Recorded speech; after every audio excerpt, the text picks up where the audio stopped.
Friends, welcome to my channel. तो आज हम लोग देखने वाले हैं सीटेट जुलाई 2024 का पेपर सेकेंड है। इसमें हम लोग साइंस के क्वेश्चन को देखने वाले हैं।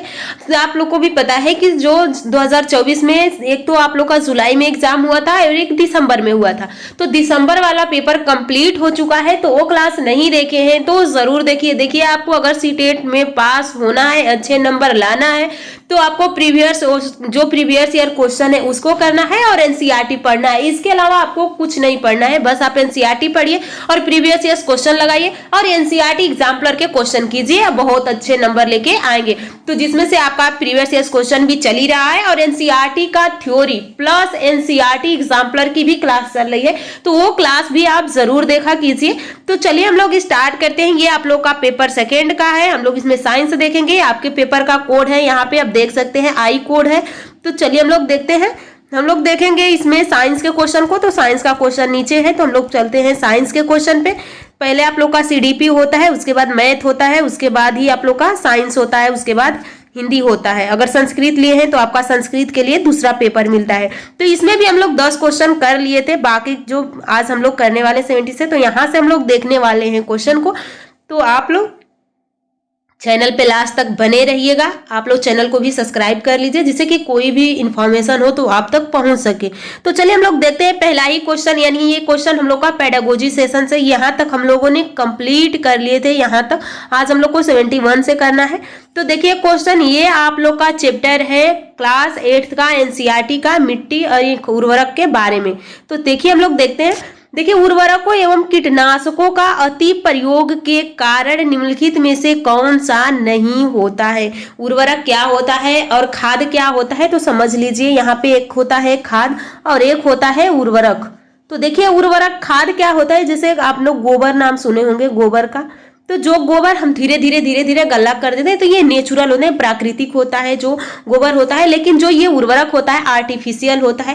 इसमें ह्यूमरस की मात्रा बहुत कम होती है, लेकिन ह्यूमरस की मात्रा इसमें बहुत ज्यादा होती है। इसमें खनिज तत्व भरपूर होता है, पर इसमें खनिज तत्व भरपूर नहीं होता है। और यहीं से क्वेश्चन पूछ लिया जाता है कि उर्वरक में क्या क्या पाया जाता है, खाद में क्या क्या पाया जाता है, इसमें अंतर क्या है। तो देखिए वही कहा गया, उर्वरक एवं कीटनाशकों का अति प्रयोग के कारण, कीटनाशकों का मतलब कि जो दवाएं होती हैं, निम्नलिखित में से कौन सा नहीं होगा। ध्यान दीजिएगा, निगेटिव पूछा हो तो नाइट्रीकरण, जैव आवर्धन, सुपोषण, मृदा अपर्दन। तो यहाँ पे जो इससे कहेंगे मृदा अपर्दन, ये नहीं होगा, ऑप्शन ए ही सही हो जाएगा। अगला देखिए, अगला क्वेश्चन पूछा है एक कार में ओडोमीटर मापा जाता है, यानी एक कार में ओडोमीटर, एक होता है स्पीडोमीटर, एक होता है स्पीडोमीटर और एक है ओडोमीटर। तो स्पीडोमीटर और ओडोमीटर, तो जो स्पीडोमीटर होता है ये आप लोग का कार का दूरी तय करता है। तो कार की दूरी मापना है तो ओडोमीटर, और स्पीडोमीटर यानी स्पीड चाल मापना है तो स्पीडोमीटर। यहाँ से क्वेश्चन पूछा गया था। अगला क्वेश्चन देखिए, अगला क्वेश्चन आपसे पूछा विच of the following is true resulting यानी साइंटिफिक लॉ, यानी इसमें से आपको बताना है कि निम्नलिखित में से वैज्ञानिक नियमों के बारे में कौन सा सही है। यानी यहाँ पे साइंटिफिक लॉ के बारे में पूछा गया है, तो आपको बताना है कि जो साइंटिफिक लॉ है इसमें कौन सा सही है। तो यहाँ पे देख सकते हैं, पहला है यहाँ पे यह अवलोकनशील परिघटना के मध्य संबंधों का वर्णन करता है, यह वैज्ञानिक सिद्धांतों को बनाता है, उन्हें चुनौती नहीं दी जा सकती है, वे भौतिक परिघटनाओं के लिए तर्क विवेचना प्रदान करता है। तो यहाँ पे आपका सही हो जाएगा ऑप्शन ए। अगला क्वेश्चन देखिए, अगला क्वेश्चन क्या है। अगला question which of the following statement is are true, यानी इसमें से आपको कौन सा चुनना है जो सही है। तो यहाँ पे देखिए self pollination takes place only ये बाइसेक्सुअल फ्लावर्स। उसके बाद bisexual flower can pollinate both the self by self and cross pollination.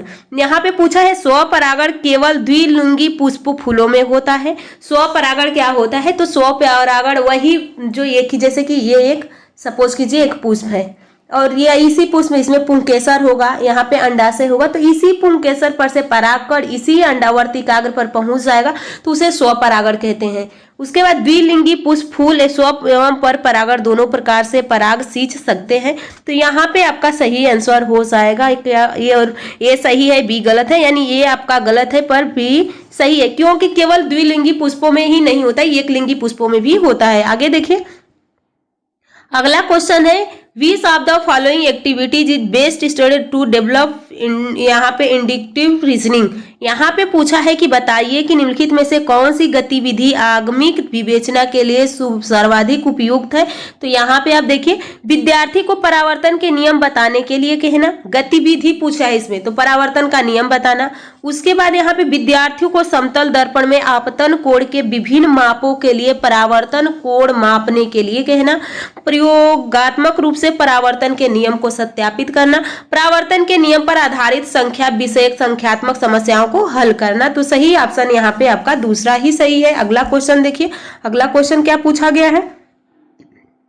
देखिए अगला क्वेश्चन है, 2 sperm of a man fuse with 2 eggs of a women the twins formed are. यानी यहाँ पे आपको जुड़वा बच्चों से पूछा गया है।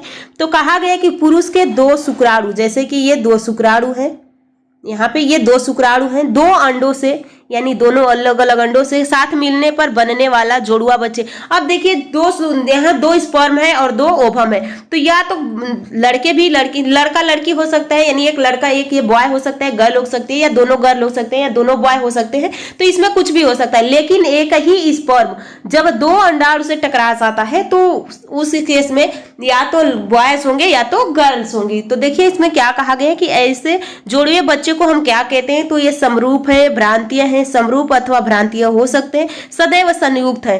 तो यहाँ पे आपका सही आंसर हो जाएगा, यहाँ पे आपका सही आंसर हो जाएगा जो कि आप लोग का भ्रांतिय बोला जाता है, फ्रेटर्नल बोला जाता है। अगला क्वेश्चन देखिए, यहाँ पे अगला क्वेश्चन देखिए, निम्नलिखित में से कौन सा कथन वर्षा जल संरक्षण के बारे में सही है। Which of the following statement is are true। यहाँ पे रिगार्डिंग रेन वाटर हार्वेस्टिंग में के बारे में पूछा गया है। तो यहाँ पे इट कन्वर्जन ग्राउंड वाटर। उसके बाद यहाँ पे देखिए, यह भूजल का संरक्षण करता है, यह स्थानीय अपलावन में कम करता है, यह जल निकासी संबंध समस्याओं को उत्पन्न करता है, इसका उपयोग फसलों की सिंचाई के लिए किया जाता है। तो पूछा गया है कि इसमें से आपको इसमें से चुनना है कि कौन कौन सा सही हो जाएगा। तो आपका ये सही हो जाएगा। उसके बाद आपका सी और डी। तो यानी देखिए किसमें है, इसमें नहीं है, इसमें भी नहीं, इसमें भी नहीं, सही ऑप्शन आपका बी हो जाएगा। अगला क्वेश्चन देखिए, दूसरा सही है। अगला क्वेश्चन देखिए, कक्षा में सामाजिक वैज्ञानिक मामलों का परिचर्चा सहायता करती है अधिगमकर्ताओं में तर्क संगत कौशल का विकास करने में, किसी मामले पर बहु परिपक्ष के विकास करने में, नागरिक विज्ञान संबंधित गतिविधियों को प्रेरित करने में, और विज्ञान के विकास में समाज की भूमिका का महत्व को स्वीकार करने में। तो यहाँ पे आपका सही आंसर हो जाएगा, यहाँ पे देख सकते हैं ए, बी और सी, पहला है, दूसरा है और तीसरा, ये तीनों आपका सही हो जाएगा। अगला क्वेश्चन देखिए, अगला क्वेश्चन क्या है। अगला क्वेश्चन है, निम्नलिखित में से कौन सा जांच पड़ताल की तरह विज्ञान का चित्रित करता है।